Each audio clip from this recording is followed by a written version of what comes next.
Chapter 9. The Seven Bodies of Man. The human organism as we know it is composed of 7 distinct bodies, all invisible except the physical. These bodies are divided into 2 parts. The first 3 represent what is highly spiritual in man, while the lower 4, being of the world of form, are connected while man lives in physical form. The connection of these 2 parts, higher and lower, create the human organism as we know it, and makes man able to come in contact with the lower kingdom of nature as well as the higher spiritual values. From the many descriptions and diagrams that have been given in the past to present the 7 bodies of man, 2 are the most acceptable, though comparatively all can be said to be correct, their difference being more in detail than in substance.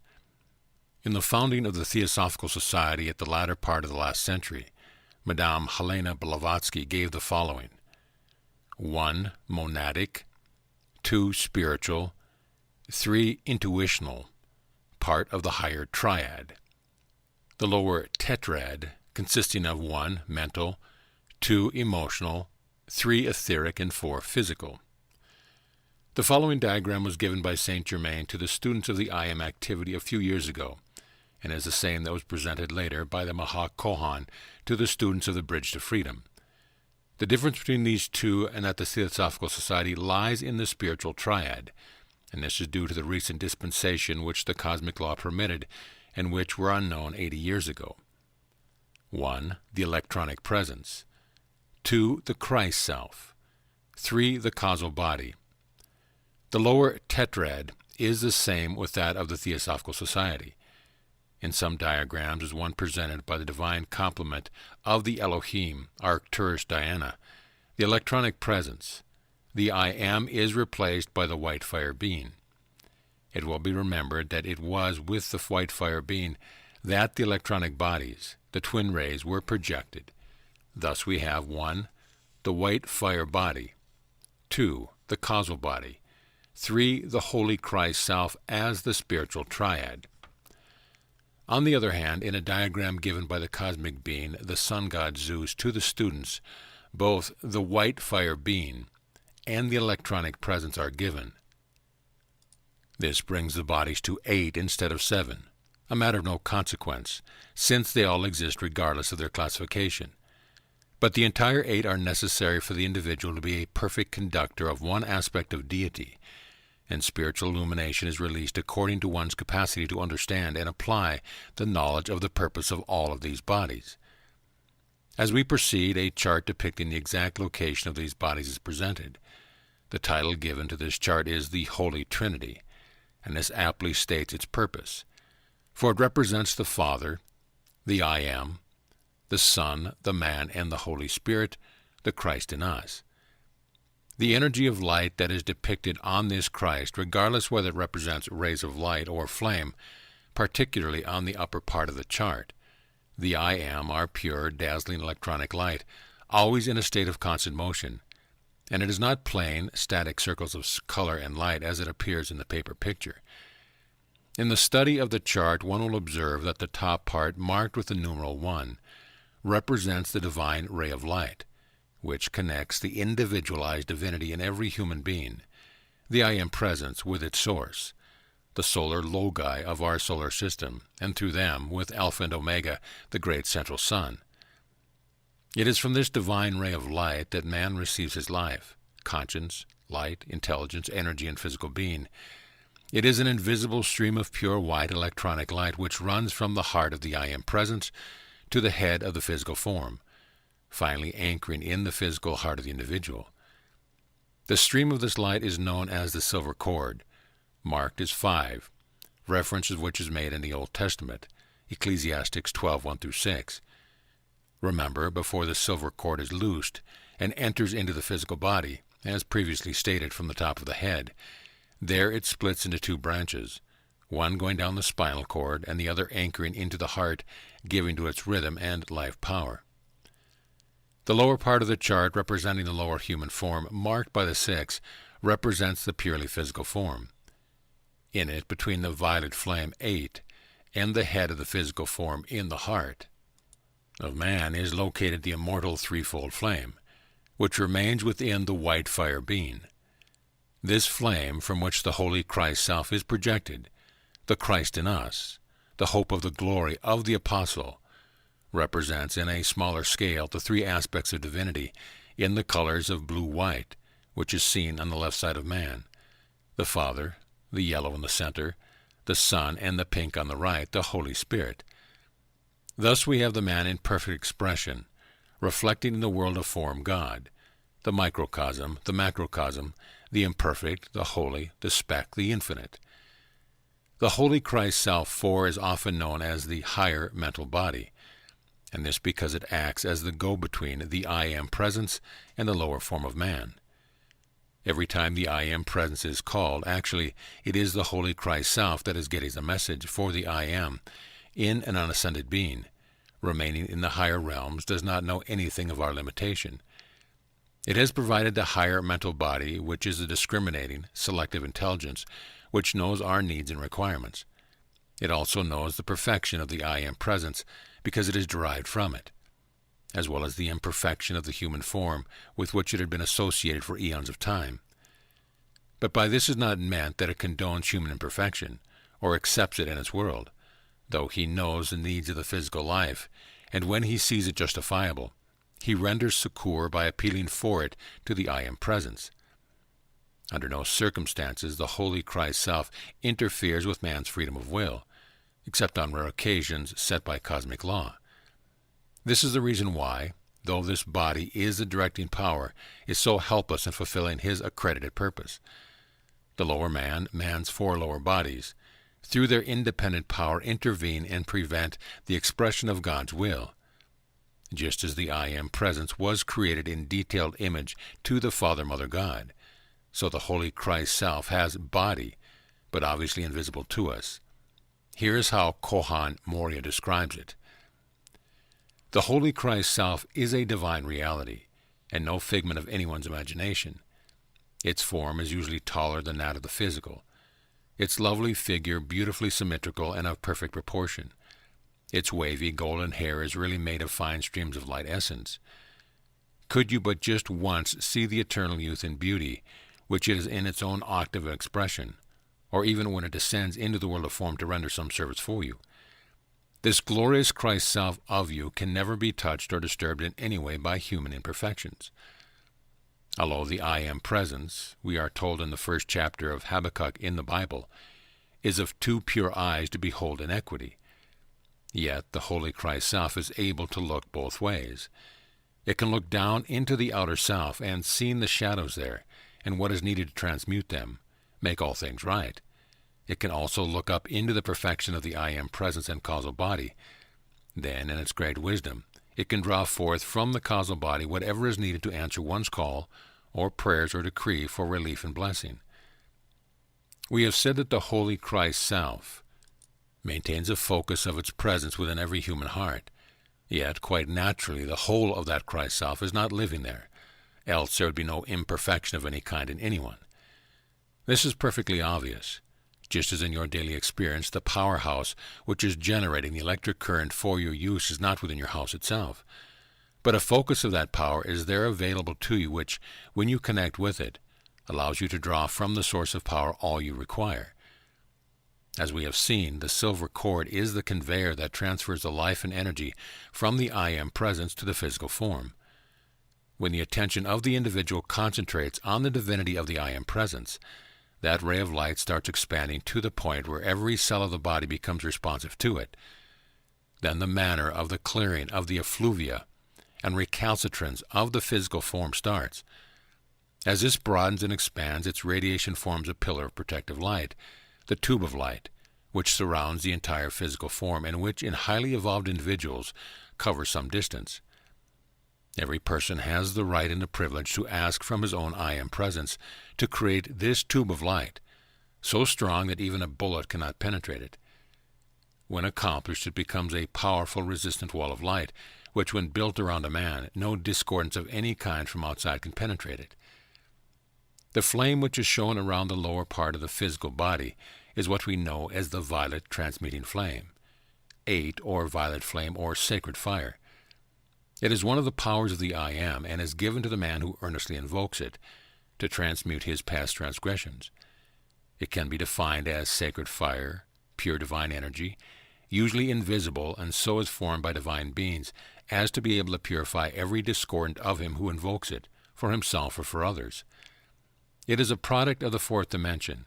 It presents everywhere in the universe and manifests itself to anyone through invocation divine beings who are especially dedicated to that service, or through one's own holy Christ self. Detailed information on this is given as we proceed. Up to recently, the knowledge and use of the violet flame was taught exclusively in the retreats and schools of the Master. But due to the urgent need of the times in which cosmic changes are taking place, affecting most vitally our planet Earth, its use to the outer world was permitted.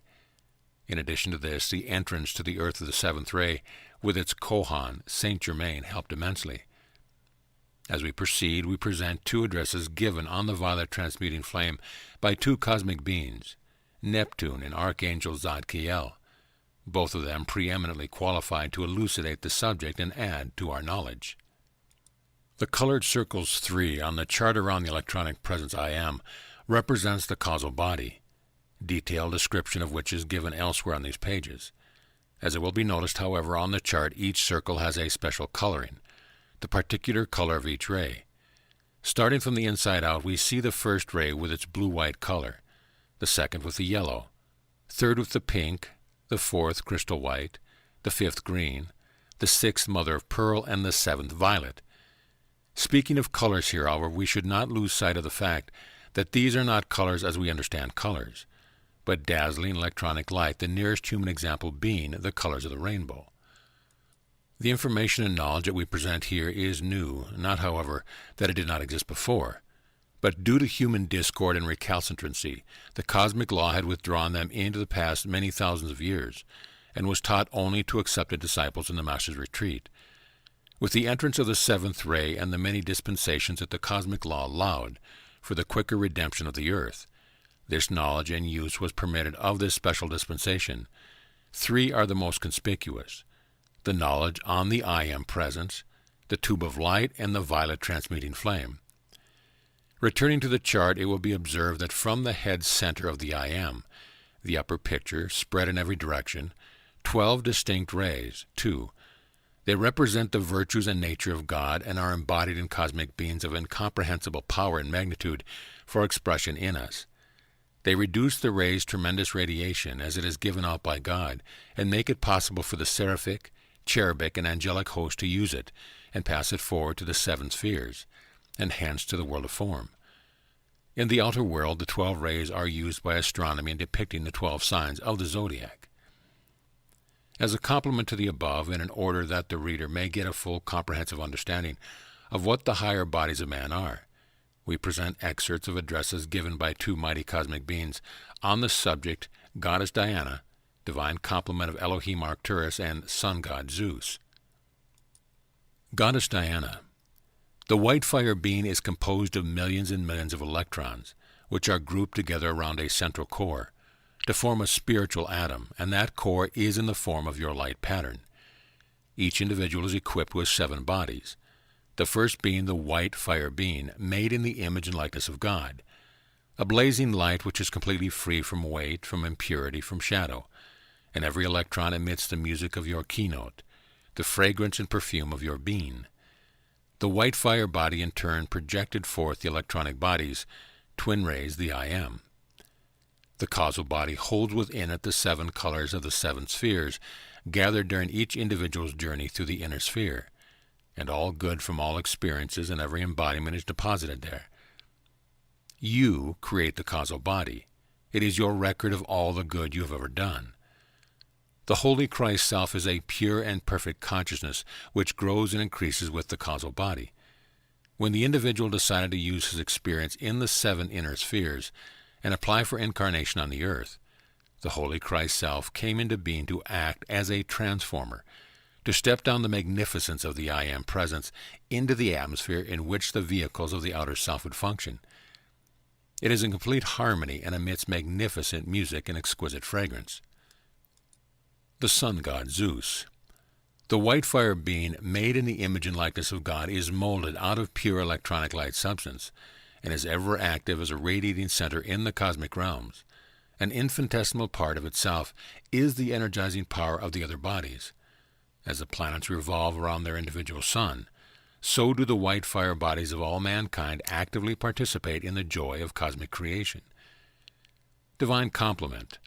The first decision made in the heart of the white fire being is whether to function only in the cosmos or voluntarily project the dual aspect of its divine nature into the ascended master realm, to give more concentrated assistance to a particular evolution. These divine complements are known by some students as the individualized I Am Presence. Causal body.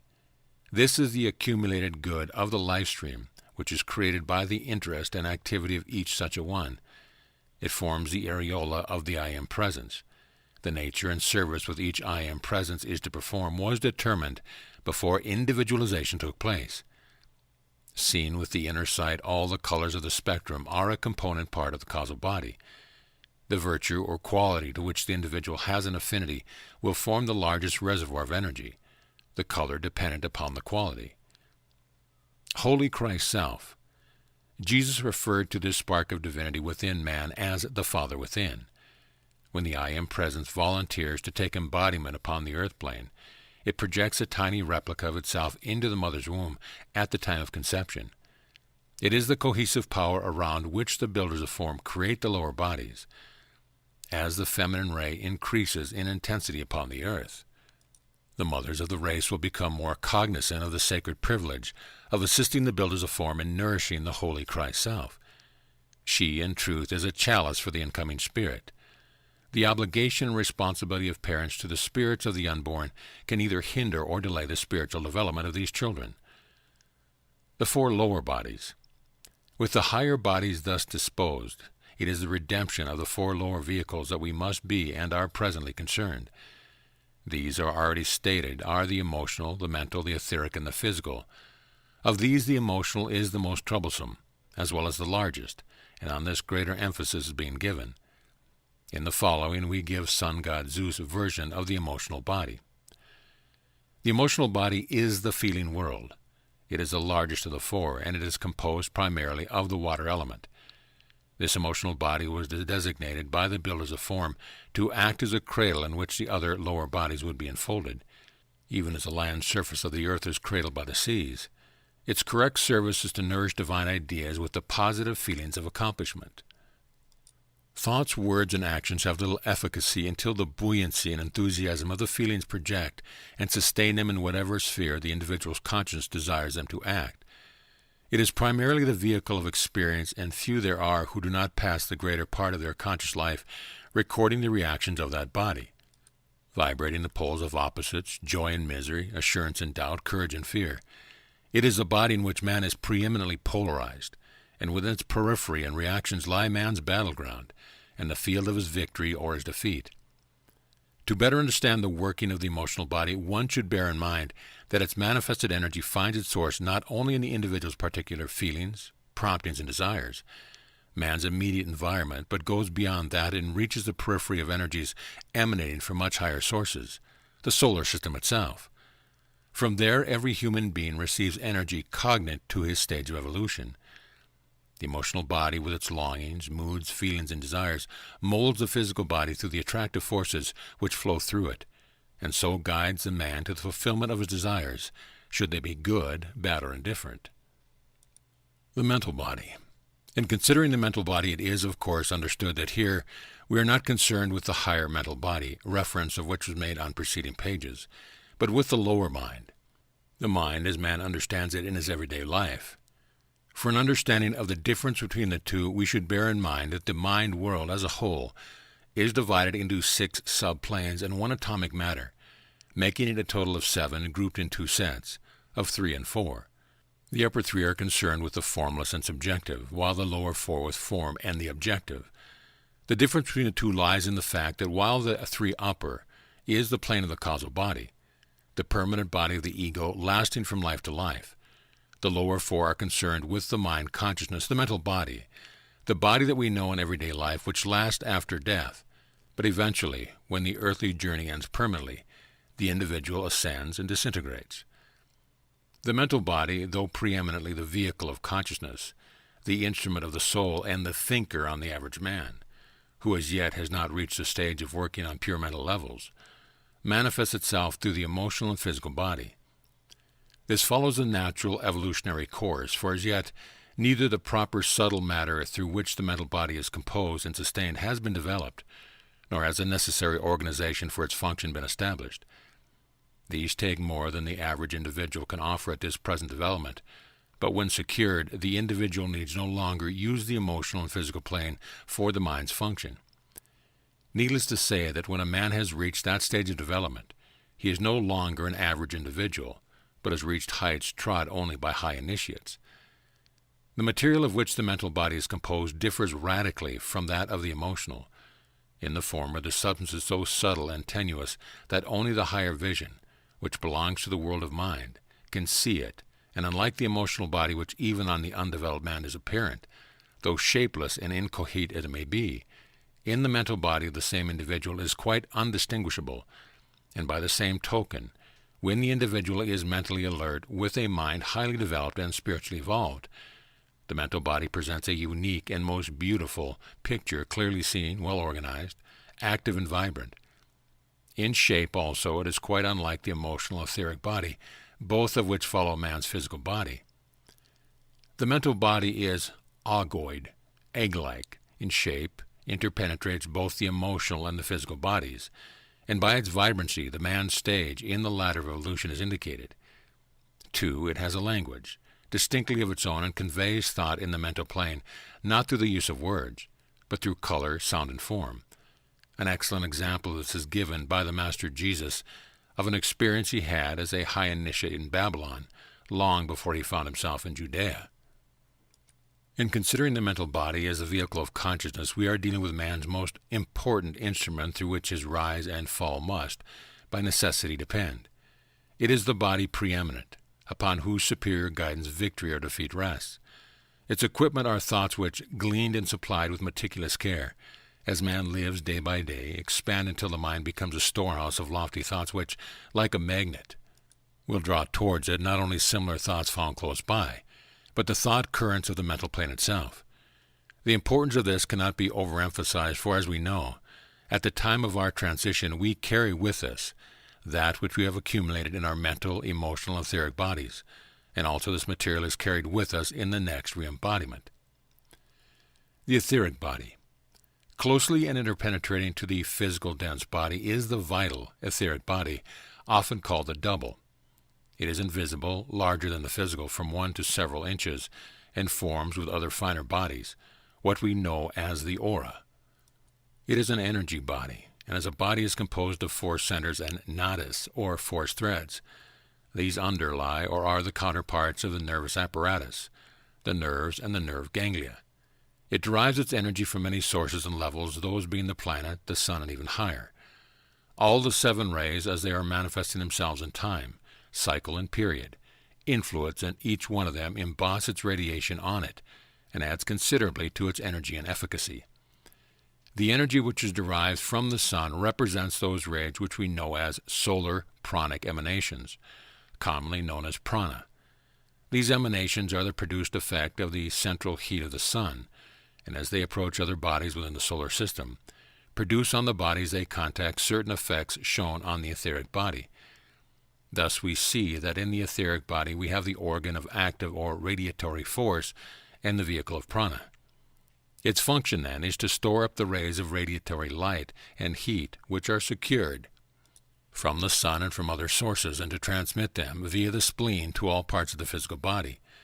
These functions are primarily 3: to receive prana, to assimilate it, and to transmit it. In assimilation, the function is strictly balanced and internal. The pranic emanations received are absorbed by the etheric body via certain centers found in there, and which are known as sense organs. Primarily a few, but subdivided, extend and form a network covering the whole body. These major organs are found principally in the upper part of the body, from whence they are directed downward to the centers which is called the etheric spleen, as it is the counterpart in the etheric matter of that organ. The main center for the reception of prana is that one located between the shoulder blades. Another has been allowed to become partially dormant in man through his own abuses and is situated slightly above the solar plexus. Exposure to the rays of the sun in this particular part of the body via sunbathing will be appreciated by the physical body with a corresponding increase in health and vitality. The etheric body is really a network of fine channels, which are the component parts of an interlacing fine cord, one portion of this cord being the magnetic link which unites the physical and the finer bodies, and which is snapped or broken after the withdrawal of the etheric body from the dense physical body at the time of death. The silver cord is loosed as the Bible expresses it, and this is the basis for the legend of the faithful sister who cuts the thread of life with the dreaded shears. The above is only one side and function of the etheric body. Its other side, equally important, is that of memory, to which the etheric body is closely attached, and is its sole holder and main instrument. Continuing his discourse on the bodies of man, the cosmic being Zeus is giving us the following in regards to this. It records all the experiences of the life stream since individualization took place.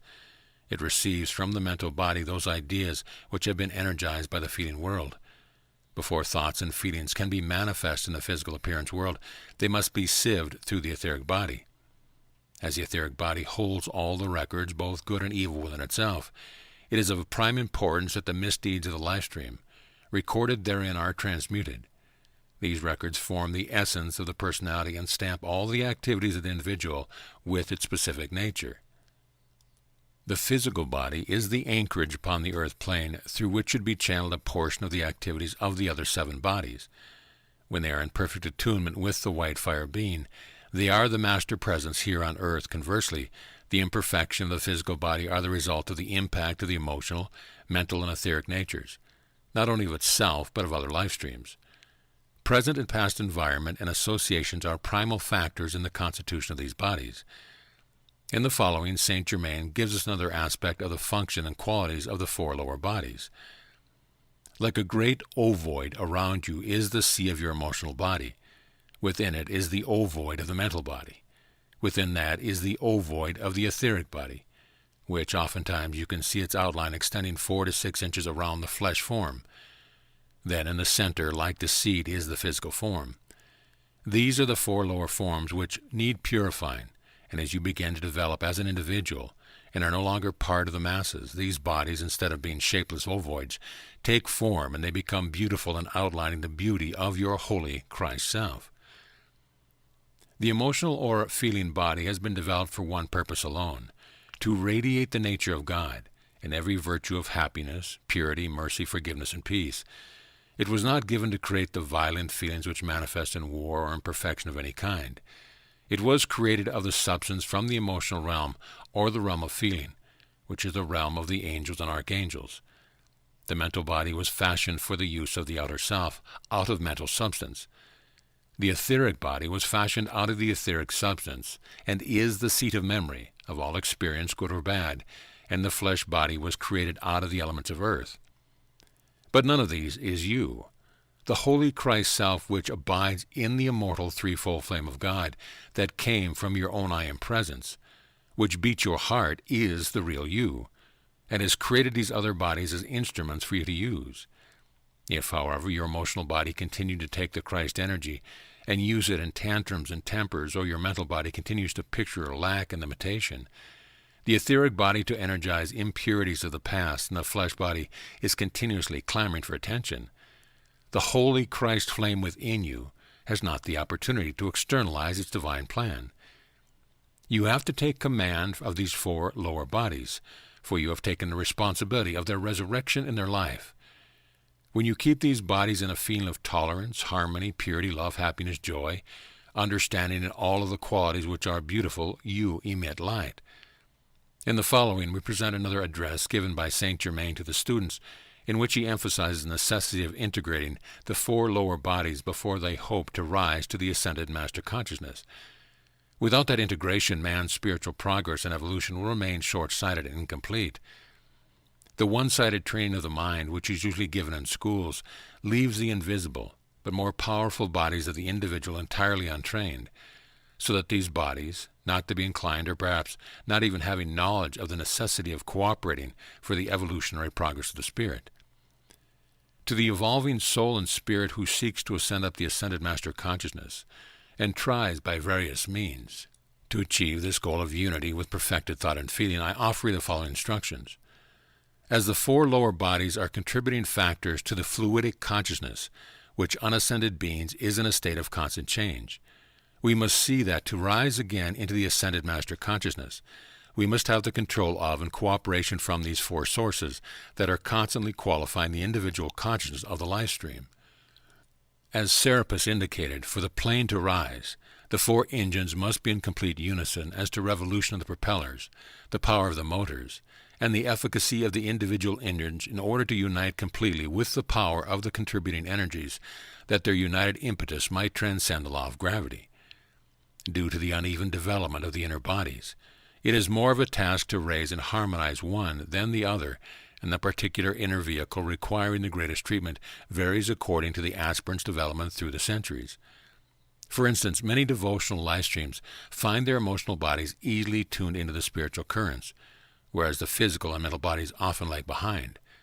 Here you have a spiritual phenomenon, so to speak, wherein one of the four bodies, or two, can often experience a great ecstasy which vibrates but little through the others, and this does not as a rule have a lasting and permanent effect because of the weight of the other bodies, not having been raised to a transcendent place where they were not completely submerged in the higher consciousness, affect adversely the transcendent experience.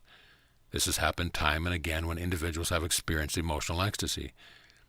Individuals with highly developed mental bodies have probed the inner possibilities of the occult law, which have greatly increased their mental capacity, but which are oftentimes never experienced in the emotional body to any extent. You may continue this trend of thought with regard to the other bodies, but of course, the etheric body is always impressed by any experience of these three sister vehicles. A little contemplation will assure you that these experiences, when not entered into by the four vehicles of man's expression, do not lead to a balanced evolution of the spiritual nature, and will one day require the training and preparation of the lagging vehicle in order that the four may enter the chamber of devotion and aspiration at once, and kneeling simultaneously before the risen host, accept the spiritual communion.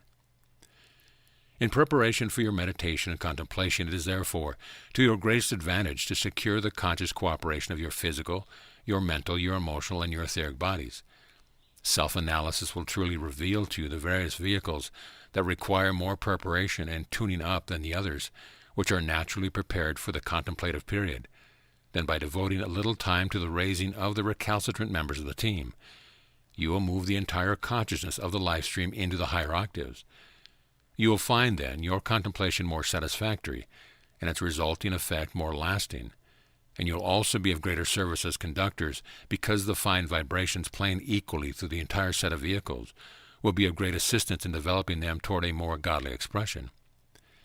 Now, having prepared your nature from the inrush of the divine consciousness from your own higher self or an ascended being, you come to the truth that it is only vibration of thought and feeling which changes, and that you enter the higher octave consciously, and at will, by raising the vibration of all four bodies to a point where you enter the vibratory action all around you, that it is ever present into which you tune yourself by sounding the same keynote as that to which the ascended master consciousness is vibrating.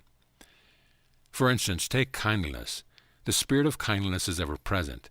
It is not something that must be drawn from beyond the farthest star.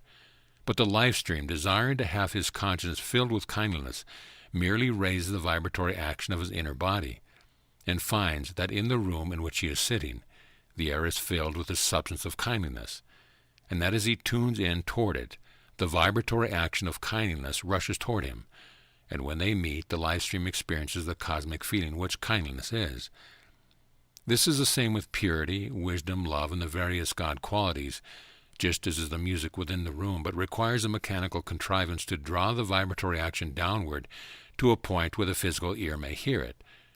So is the kingdom of heaven at hand, requiring but the conscious attunement of the inner bodies that you may experience in as mechanical and scientific a way the fullness of the octaves of light as you hear a program over the radio. End of main section, beginning of footnotes. The following was read to the students of the Bridge to Freedom from the platform at Philadelphia, November 8, 1953, by Maha Kohan. The Three-World Movement. In explaining recently the perfectly ordered sequence of the three great releases of the Master's light and love to the people of Earth in the last century or so, The beloved Mahakohan had this to say in substance. The golden plume of wisdom. As you know, every 100 years the great ones in charge of a planet and the illumination and raising of their people are given a quota of light substance, which is energy, to use to forward their plans on that particular star. In the 19th century or the 1800s, those in charge of our planet used their quota for that century in bringing forth and working through the great Theosophical Society, which did so much to make the masters more real to the Western mind and world. There was much accomplished which made it so much easier to bring their later activities into greater acceptance by the Western mind in both Europe and America. This, in reality, was part of the great divine plan for redeeming the earth and her people, and was the release of the golden plume of wisdom, of the threefold flame, the supreme power of the universe. The blue plume of power. In the 20th century, about 1930, the great ones again invested their energies, through Mr. Ballard to begin with, in the bringing forth and establishing the I Am activity and the group activities, from about 1935 to 1950. Return that energy through the singing and decrees and various activities of the groups all over the world, and this was the release of the blue plume of power. The pink bloom of love. The present new endeavor, the Bridge to Freedom activity, has come forth as the pink bloom of love activity, and must be carefully guarded and supported always by wisdom and power, that it remains divine love, and does not become soiled by the outer mind's idea of so-called love, or become maudlin sentimentality. Thus we see the thread of truth running through all these activities, and time and harvest will prove the authenticity and God effect of this new endeavor. God bless you. In addition to the threefold flame in his heart, the source of which is the I Am presence, man has on his forehead the sevenfold flame, which represents the rays of the seven Elohim. These rays are lined from left to right, from the first ray of Hercules to the seventh of Arcturus. Many centuries ago, among the Jewish people, there was such an acceptance of the sacredness and power of God's name, I Am, so much that they would never deliberately tread upon even a slip of paper on the floor or road, lest it had on either side of it God's name, I Am.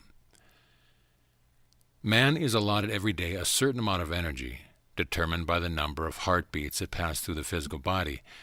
That energy, when used to add to the good of the universe, immediately creates a color radiance in the causal body, corresponding to the particular service for good that was rendered. For instance, if the Chila were the instrument of helping improve the worldly affairs and well-being of a worthy person, the energy which he drew from God, and which was the cause of supply for another, immediately rose into his causal body and became a green flame, which forms part of the color band as illustrated on the chart. Whenever you break bread with a hungry man, bird, or animal wherein God's supply is expressed for the comfort of any creature, you increase that green ray within your causal body. When you endow money for the maintenance of hospitals, spiritual endeavors, monasteries, and asylums from which God's children are to receive bread of life and necessities of life, your energy becomes part of that mighty green flame within the causal body. Thus, embodiment after embodiment, whenever a man casts his bread upon the waters of life, he sets into motion the very substance of life, which remains within his causal body to be precipitated back to him 1,000-fold. This is a law of the circle. It is a law scientifically used that man acknowledge when you say, "Give, and life will reward you in kind." The Maha Kohan. Ascended Lady Master Nada, Kohan of the Sixth Ray, in one of her addresses referring to the size of the Holy Christ Self within each human heart, said that the average individual, its size, is but 3/16 of an inch in height, trying to hold in this microscopic size some connection between the personality and the I Am presence. Continuing, beloved Nada related how in one case the Holy Christ Self appeared in visible form to a Chila who was in financial distress, and told him how to extricate himself from the difficulty.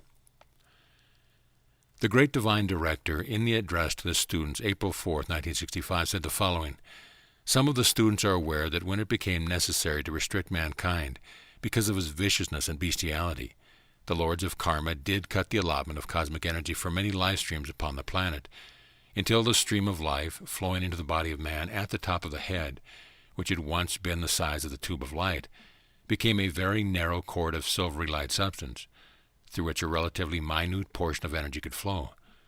Because there's a relationship between the proportioned size of the life stream or silver cord and the spectrum of consciousness upon which man's awareness vibrates.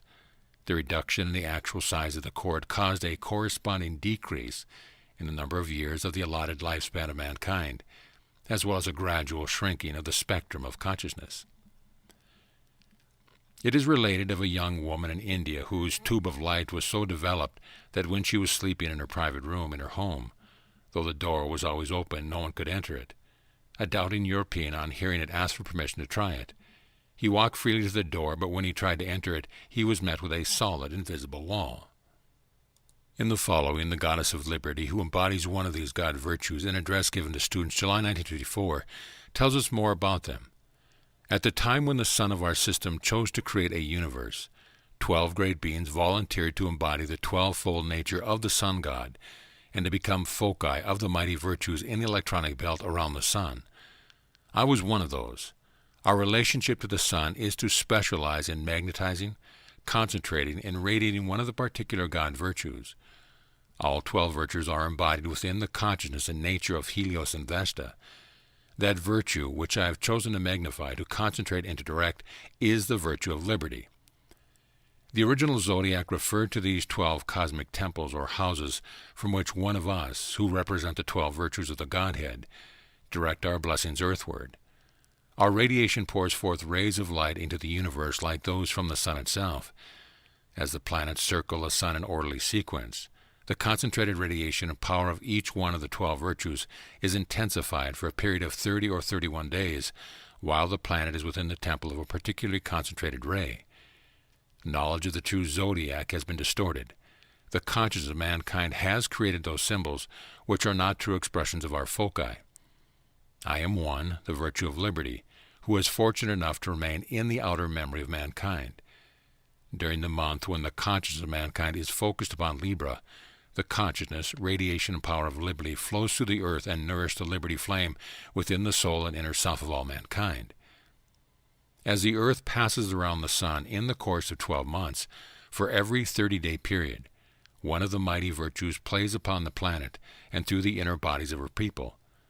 When the original cosmic zodiac again comes forth and the law follows, those of you who are wise, giving attention to the outpouring of that cosmic virtue, can, within yourself, magnetize liberty, truth of purity within whatever house the planet rests. Adding to the above, Mother Mary, in a discourse to the students in December 1953 in the Retreat of Resurrection, gives us the following. The radiation which is given to mankind, and even to students, is much ingraded. For instance, around the beloved Sun itself stand the 12 great beings who represent the virtues, the nature of God, and they are beings of tremendous power. It is their great privilege and honor to soften the radiation and glorious splendor of the Sun God and Goddess, so that even the angels, the cherubims, and the seraphim can receive that radiation into their being without being overwhelmed by its presence. Then the cherubic and seraphic beings, the archangels, in turn soften the radiation of that splendor and carry it from sphere to sphere onward on its outward course to the periphery of the universe. We, the hierarchy that stand around Sanat Kumara and represent the guardians of mankind, again take into our own bodies that blazing light and temper it, according to our own nature, and offer it to the Chelas who have become the most highly developed conscious incarnate. These Chelas throughout the world in turn embody our nature, embody our light, share our consciousness, our plans and designs, and then carry them those lower on the ladder of evolution.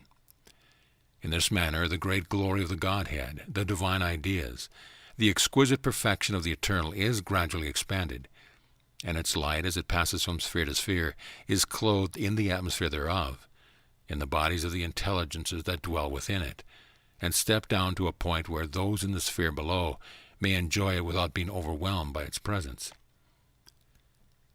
The feminine ray about which sun god Zeus is referring is the cosmic ray of creation, guarded by god Miru, in the retreat of illumination in the Andes, near Lake Titicaca. This ray is a twin ray of the masculine ray which is guarded by god Himalaya in the Himalaya Mountains in Tibet. Till recently, the masculine ray was the predominant spiritual factor that overshadowed and governed the progress of mankind. In 1953, the cosmic law transferred that pressure of energy to the feminine ray. From the practical point of view, this means that the magnetic pull, which for millions of years had its base in the Far East, is being transferred to the Western world, with the result that the pulling power for these spiritually inclined will no longer be the Far East, but the West. Furthermore, the action will help to gradually, though slowly, raise the stature of women, in comparison with men, something already discernible, though unfortunately and wrong in reverse side. In the following, Saint Germain, in an address he gave May 1953, gives additional information.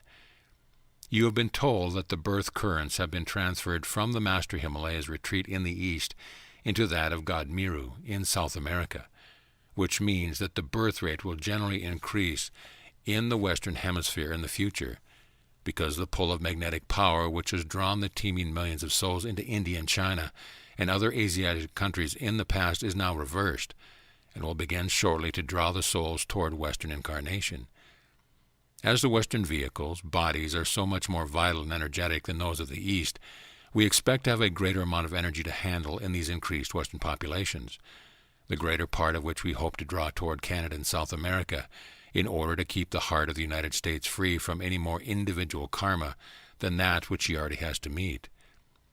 With the transfer of energy of the masculine ray in the East to the feminine in the West, in sequence we have to transfer the treasures which formerly attracted the pilgrims of the Himalayas from the Far East to the retreat of illumination in South America.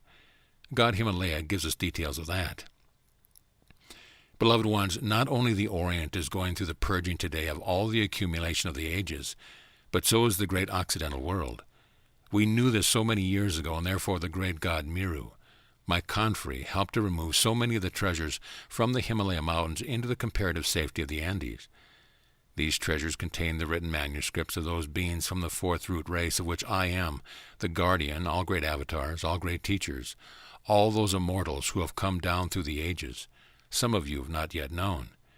We have held these documents first in the Himalayan foci, which I guard, and now in the Temple of Illumination, that of God and Goddess Meru, to save them from vandalism and from human creations, which desire to destroy and despoil or change truth in order to fit an individual's own outer consciousness and way of living.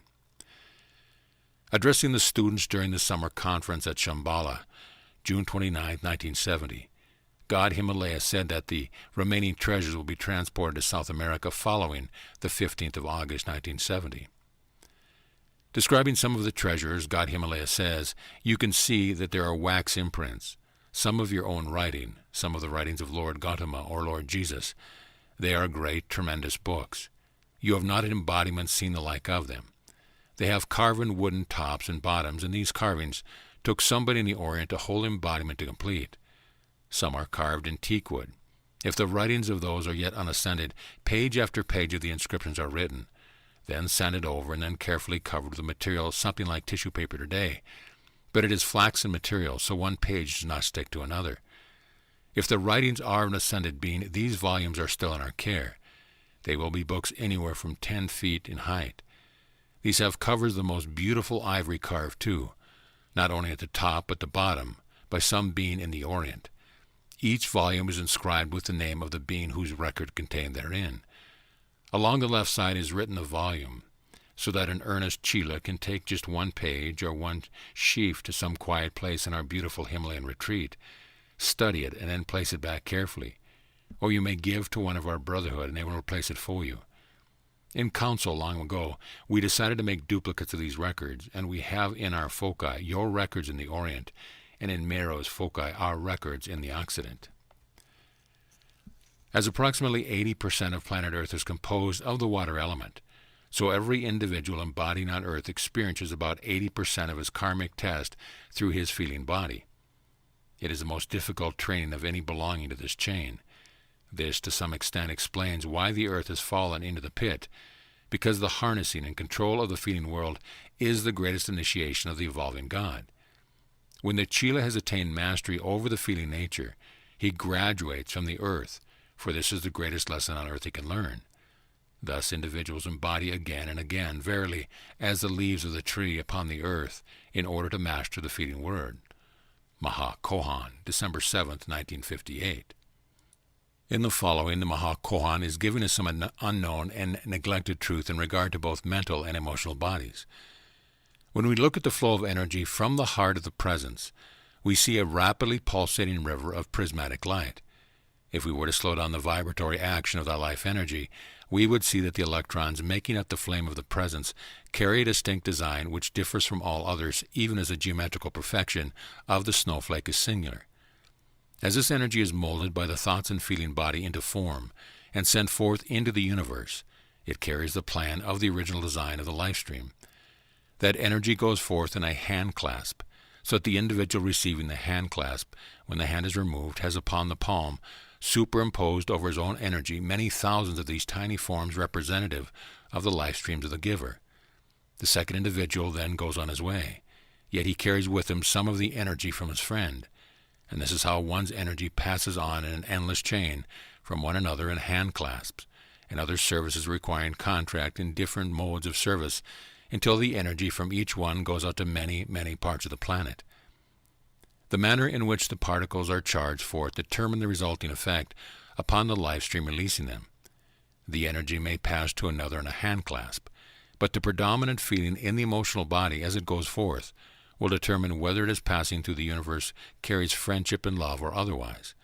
And in its return circle, of course, it will pick up vibrations only similar to its own, and so its return again unto the source brings, amplified a millionfold, the initial vibrations which would it send forth.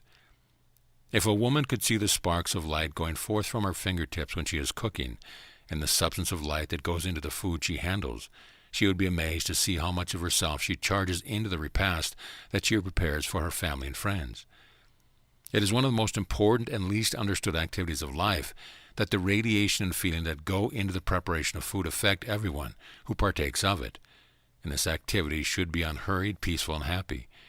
It would be better that an individual did not eat at all than to eat food that has been prepared under a feeling of anger, resentment, depression, or any outward pressure, because the substance of the life stream performing the service flows into the food and is eaten, and actually becomes part of the energy of the receiver. That is why the advanced spiritual teachers of the East never eat food prepared by anyone other than their own chelas. The pattern of your own life stream is a beautiful design, and the electrons that make up your presence are all composed of that original form. The light flowing from your presence are all composed of the original form. The light flowing from your presence into your heart also contains that form. For instance, the electrons that form the body of Saint Germain are in the shape of a Maltese cross, and those of Lord Buddha Gautama are in the forms of an open lotus, the Mahakohan a white dove. When these individuals speak, the words that proceed from their lips are set up vibrations in the universe, are made up in countless millions of tiny crosses, or flowers, or doves. When they raise their hands, the electrons passing from their hand are composed of myriads of tiny forms representative of their life stream. The atmosphere around them is filled with millions and millions of these tiny forms going out into the universe.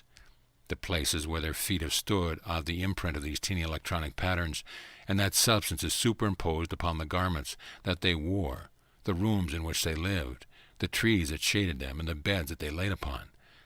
The most powerful concentrated designs are closest to the physical body, or to the place where the individual abode during his last embodiment, and that is why you will find a certain identity in spiritual centers where great men and women achieve knowledge and spiritual victories. Saint Germain, addressing the students in Philadelphia, January 1st, 1955, said the following in regard to the etheric body. Those of you who have had contact with mentally unbalanced in this embodiment have some small knowledge of how the etheric body repeats and repeats some particular obsession that forms the consciousness in which the blessed soul lives. Living in the past, beloved ones, is not good. Live in the now and prepare for the future. Do you know that all your resentment, all your hatred, all your dislikes are part of the depravity which is the result of living in the past? The etheric body is the storehouse of memory. You have worn an etheric body even before you took the first earthly form. In that etheric body is stored every memory which is the result, as I have said before, of sending out a current of energy and its returning effect. Every overture of friendship that resulted in disillusionment is recorded there. Every misplaced trust that you have put in a representative of God is recorded there. Your etheric body, looking at it with inner light, is a composite of light and shadow. It is scarred with all of these terrific experiences where life streams have clashed, where injustice has been done, where self-righteous indignation has flared. These marks in the etheric body have been sewn up, so to speak, by the elemental who is in charge of the etheric garment, just as you would sew up an incision after an operation. As you know, any abnormal pressure on an incision is liable to burst it open. So too in the etheric body. When individuals who have terrific rivalry and discordant experiences come together, and this rush of energy and power flows through the etheric garment, sometimes these scars burst open. Then you have a conflagration. Your body consciousness has so long ruled you that the I Himself, centered within the heart flame, has not allowed the conscious control of your energy. Your mental, your emotional, your etheric, and even your physical bodies are, for the most part, the control of your energies. Seizing upon that energy, these bodies cause it to act.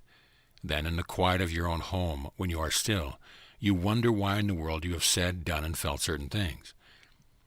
Referring to the etheric ties that often exist between mother and expectant child, Orion, Elohim of the Third Ray, in an address he gave to the students October 3, 1954 in Philadelphia, said the following: "Sometimes a woman will want a child, but when the pressure of the feeling world of the soul she is to bear touches her aura, if her previous association with that soul has been unhappy, a great distaste and dislike for the incoming soul comes into the feeling of such a mother-to-be, stirring up memories of past inharmonies with such incoming ones. Then the mother-to-be often decides to abort the incoming of the soul because of the tremendous antipathy which karmically binds them together. In such a case, one who had previously prayed sincerely for a child will suddenly not want it. This is sometimes equally true of fathers-to-be. Archangel Uriel, addressing the students on May 16, 1984, referred to the etheric body in which souls ready for re-embodiment appear in Mother Mary's Temple of the Sacred Heart. You know the etheric body is a mirror. It is its nature. It mirrors all experience. It takes on the form and shape of the thoughts and feelings. When a man dies, his etheric body looks just like his prostate form. If the physical body is shriveled up and worn out, the etheric looks like that. When they pass over to the other side, and I refer now to the awakened man, the etheric body mirrors its surrounding and it begins to throw off the appearance of age. Everyone in the inner realms has returned to about 35-year age. In a few years, the etheric body of the newly passed again assumes an appearance of youth. The etheric bodies come to this temple, but the physical substance which will make up the next earth body will cause the body elemental and the etheric body to be misshapen again, if such is the type of garment which the soul has earned. This is often a rebellion in the body elemental, and there is a rebellion in the freedom in the etheric body because of the lightness and happiness that it had when the life stream is required to enter into a grotesque form or a misshapen form. In another discourse and following the same trend of thought, Saint Germain added the following: "Many an ascetic man who obeyed the law of abstinence, who mortified the body and died in a hair shirt, but who did not perform the mortification of the feelings and mental body, has not risen as high as one more lax in fleshly things, but more strict in the sublimation of the soul. Think it through, for on death you don't take your physical body with you, you take your soul. Many a man in a monastery, many a woman in a convent, performing certain abstinences and mortifications of the physical body, filled with bitterness, spiritual pride, and arrogance of the soul, when that body is laid down in death. The soul, which was all that was left to go before the karmic board, is worse than if they had lived a jolly life and had gone home in the soul, in which there was some semblance of tolerance and peace. There is a balance in the law. Moral and ethical obedience to the fleshy law of right living are good, and are to be commended if they make faith in the soul endurance and the consciousness and the purity in the nature. But if they build up frustration and cause scars on the soul, better they had never been done." End of chapter 9.